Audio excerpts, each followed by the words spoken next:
ನಮಸ್ತೆ ಸ್ನೇಹಿತರೆ, ವೈಂಡಿಂಗ್ ಯಾವ ರೀತಿ ಮಾಡೋದು ಅಂತ 4 HP ಮೋಟ್ರಿಗೆ ನಿಮಗೆ ತಿಳಿಸ್ಕೊಡ್ತೀನಿ ನೋಡ್ರಿ. ಇಲ್ಲಿ ಮೊದಲಿಗೆ ವೈರಿಗೆ ಈ ಥರ ವೈಂಡಿಂಗ್ ಆದಮೇಲೆ ಸ್ಲೀವ್ಸ್ ನೀಟಾಗಿ ಹಾಕಬೇಕು.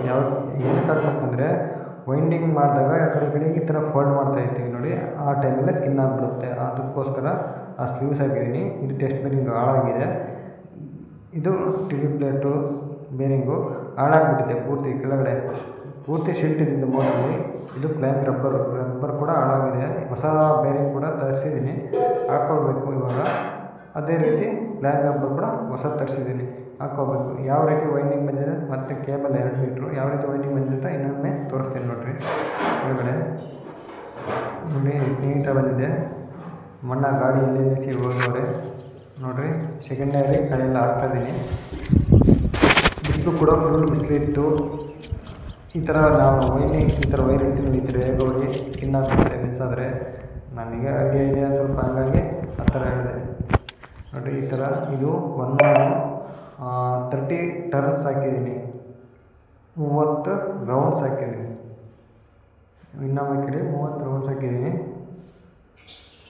ನೋಡಿ. ಈ ಥರ ನೀಟಾಗಿ ಆ ಒಳಗಡೆ ಸೈಡ್ ಪೇಪರು ಎಲ್ಲ ನೀಟಾಗಿ ಹೊಡ್ಕೋಬೇಕು, ಇಲ್ಲಾಂದರೆ ಬಾಡಿ ಟಚ್ ಆಗಿ ವೈಂಡಿಂಗು ಸ್ಕ್ರ್ಯಾಚ್ ಆಗೋ ಚಾನ್ಸಸ್ ಇರುತ್ತೆ ನೋಡಿ. ಯಾವ ರೀತಿ ನೀಟಾಗಿ ಫಿನಿಶಿಂಗ್ ಬಂದಿದೆ ನೋಡಿ. ಇದು ಫೈನಲ್. ಇದು ಈ ಥರ ಎಲ್ಲ ಕೇಬಲಿಂದ ಬೇರೆ ಒಳಗಡೆ ಜಾಯಿಂಟ್ ಹಾಕೋದು ಬೇರೆ, ಅವನ್ನ ಸಪ್ರೇಟ್ ಮಾಡಿ ತೋರಿಸ್ತಾ ಇದ್ದೀನಿ ನಿಮಗೆ ನೋಡಿ.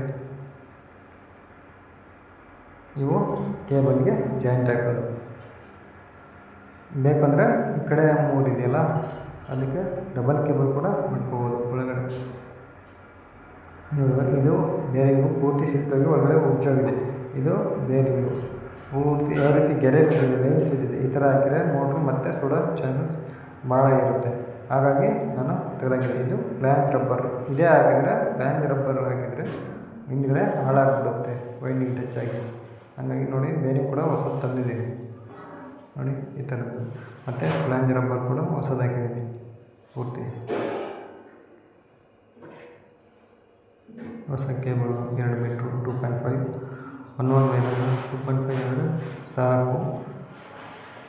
ವೈಂಡಿಂಗ್ ನೀಟಾಗಿ ಬಂದಿದೆ ನೋಡಿ.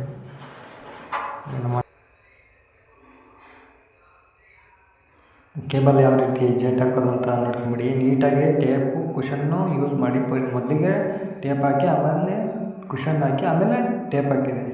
ಯಾವ ರೀತಿ ನೀಟಾಗಿ ಟೇಪು ಕುಷನ್ ಹಾಕ್ತಾ ಇದ್ದರೆ ಮತ್ತೆ ಮೋಟ್ರು ಬರೋಗೋ ಚಾನ್ಸಸ್ ಇರುತ್ತೆ. ಹಾಗಾಗಿ ನೀಟಾಗಿ ಟೇಪು ಕುಷನ್ ಹಾಕಿ ಫುಲ್ ಫಿಟ್ಟಾಗಿರಬೇಕು.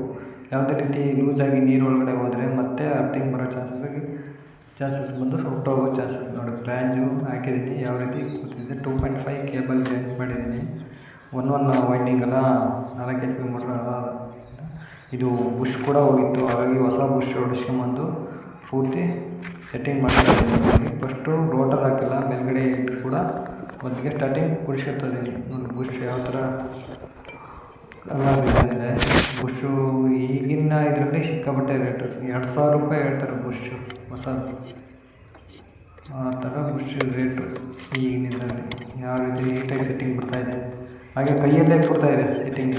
ಆ ಥರ ಸ್ಮೂತಾಗಿದೆ ಮೋಟ್ರು, ಯಾವುದೇ ರೀತಿ ಹಾಳಾಗಿಲ್ಲ. ಸುಮಾರು ಒಂದು 8 ವರ್ಷ ಆಯ್ತು ಬಿಟ್ಟಿದ್ದು. ನಾನೇ ವೈಂಡಿಂಗ್ ಮಾಡಿಕೊಟ್ಟಿದ್ದೆ. ಯಾವುದೇ ರೀತಿ ಏನು ಮೋಟ್ರು ಸಮಸ್ಯೆ ಆಗಿಲ್ಲ. ಬುಷ್ ಹೋಗಿತ್ತು, ಲೈಟಾಗಿ ಬುಷ್ ಹೋಗಿದ್ದರಿಂದ ಹಿಂದ್ಗಡೆ TV ಪ್ಲೇಟ್ ನೋಡಿ ಆಲ್ರೆಡಿ ಫ್ರೀಯಾಗಿದೆ. ಕೈಯಲ್ಲಿ ನೀಟಾಗಿ ಫ್ರೀಯಾಗಿ ಬರ್ತಾಯಿರ್ತದೆ, ಆರಾಮ್ಸೆ ನೋಡಿ. ಯಾವುದೇ ಒಬ್ಬರು ಮೆಕ್ಯಾನಿಕ್ ರೈತರು ರೆಡಿ ಮಾಡಿದಾರೆ ಈ ಥರ ಸೆಟ್ ಮಾಡಬೇಕು ನೋಡಿ. ಇದು ಹೊಸದು ಬೇರಿಂಗ್ ಕೂಡ ಹೊಸದಾಗ್ತದೆ. ಕೈಯಲ್ಲಿ ಫ್ರೀಯಾಗಿ ನೀಟಾಗಿ ಸುತ್ತರಿಬೇಕು, ಇಲ್ಲಾಂದರೆ ಮೋಟ್ರ್ ಒಳಗಡೆ ಬಿಟ್ಟಾಗ ಮತ್ತೆ ಸುಟ್ಟೋಗೋ ಚಾನ್ಸಸ್ ಇರುತ್ತೆ. ಸುತ್ತರಿಲ್ಲ ಅಂದರೆ ನಾವು ಪದೇ ಆನಾಗುತ್ತೆ ಅಂತ ಹೇಳ್ಬಿಟ್ಟು ರನ್ ಮಾಡೋಕ್ಕೆ ಟ್ರೈ ಮಾಡ್ತೀವಿ. ಆ ಟೈಮಲ್ಲಿ ವೈಂಡಿಂಗ್ ನೀಟಾಗಿ ಮತ್ತೆ ಬರೋಂಗೋ ಚಾನ್ಸಸ್ ಇರುತ್ತೆ ನೋಡಿ. ಆ ಥರ ಇದೆ ನೋಡಿ. ಇಲ್ಲಿ ಪೂರ್ತಿ ಲೈನ್ಸ್ ಬಿದ್ದಿದೆ. ಕೈಯಲ್ಲಿ ಹಿಂಗೆ ಸಿಗುತ್ತೆ ಲೈನ್ಸ್ ಕೂಡ, ಕೆರೆ ಬಿದ್ದಿರೋದು. ಇಲ್ಲ ಅಂದರೆ ಇದನ್ನೇ ಹಾಕಿದರೆ ಪೂರ್ತಿ ಎಲ್ಲ ಮೇಲ್ಗಡೆ TV ಪ್ಲೇಟ್ ಇರುತ್ತಲ್ಲ, ಇದನ್ನೆಲ್ಲ ಕೆರೆದಾಕ್ಬಿಟ್ಟು ಮತ್ತೆ ಮೋಟ್ರು ಬರ್ಲಾಕ ಹೋಗ್ಬಿಡೋದು ನೋಡಿ. ಇವಾಗ ಬಾಟಮ್ ಕೂಡ್ತಾಯಿದೆ. ಫಸ್ಟಿಗೆ ಸ್ಟಾರ್ಟಿಂಗು ಸ್ವಲ್ಪ ಹಿಂಸೆ ಅನ್ನಿಸ್ತು, ಆಮೇಲೆ ಆ ಕಡೆ ಹಿಂಗೆ ಅಲ್ಲಿ ಅಲ್ಲಾಡಿಸಿ ಕೂರಿಸಿದೆ, ಕುತ್ಕೊಂತು. ಚೆನ್ನಾಗಿ ಬಂದಿದೆ ಒಟ್ಟಿನಲ್ಲಿ ಮೋಟ್ರ್. ನೀವು ಮತ್ತಿಂಗೆಲ್ಲ ಚೆಕ್ ಮಾಡಿದ್ದೀನಿ, ನೀಟಾಗಿ ಬಂದಿದೆ ವೈರಿಂಗ್, ಯಾವುದೇ ರೀತಿ ಪ್ರಾಬ್ಲಮ್ ಇಲ್ಲ. ಕಸ್ಟಮರ್ ಹತ್ರ ನಾಳೆ ಬಿಟ್ಟು ಚೆಕ್ ಮಾಡಿ ನೋಡ್ಬೇಕು. ಇವತ್ತು ಬಿಡೋಕ್ಕಾಗಲಿಲ್ಲ, ಸ್ವಲ್ಪ ಮಳೆ ಬಂತಂತೆ ಕಾರಣಕ್ಕೋಸ್ಕರ ಬಿಡೋಕ್ಕಾಗಲಿಲ್ಲ. ನೋಡಿ 3 ಬೋಲ್ಟು ಹೊರಗೆ ಆಚೆಗಡೆ ಬಂದವೆ. ಒಂದು ಬೋಲ್ಟು ಪೂರ್ತಿ ಒಳಗಡೆಯಿಂದನೇ ಇಚ್ಕೊಂಬಂದಿದ್ದು ಪ್ಲೈನಿಂದ ಪೂರ್ತಿ. ನೋಡಿ ಪೂರ್ತಿ ಫಿಟ್ಟಿಂಗ್ ಆಗಿದೆ. ನೋಡಿ ಯಾವ ರೀತಿ ಸೆಟ್ಟಿಂಗ್ ಬಂದಿದೆ, ಸ್ವಲ್ಪನೂ ಯಾರಿಲ್ಲ ಪೂರ್ತಿ. ನೋಡಿ ಇವಾಗ ತೆಗಿಸ್ತೀನಿ. ನೋಡಿ ಯಾವ ಥರ ಫುಲ್ಲು ಫ್ರೀ ಇದೆ. ಈ ಥರ ಇರಬೇಕು ಮೋಟ್ರೆಲ್ಲ ಸೆಟ್ಟಿಂಗ್ ಆದಮೇಲೆ ಫುಲ್ಲು ಫ್ರೀ ಇರಬೇಕು. ಹಾಗಾದರೆ ಮಾತ್ರ ಮೋಟ್ರು ಒಳಗಡೆ ಬಿಟ್ಟಾಗ ಚೆನ್ನಾಗಿ ರನ್ ಆಗುತ್ತೆ. ಇಲ್ಲಾಂದರೆ ಮತ್ತೆ ಮೋಟ್ರು ಬಂದಾಗ ಚಾನ್ಸಸ್ ಇರುತ್ತೆ. ಓಡಲಿಲ್ಲ ಅಂದರೆ ಮತ್ತೆ ಎತ್ತಬೇಕಾಗತ್ತೆ. ವೀಡಿಯೋ ನೋಡಿದ್ರೆ ಲೈಕ್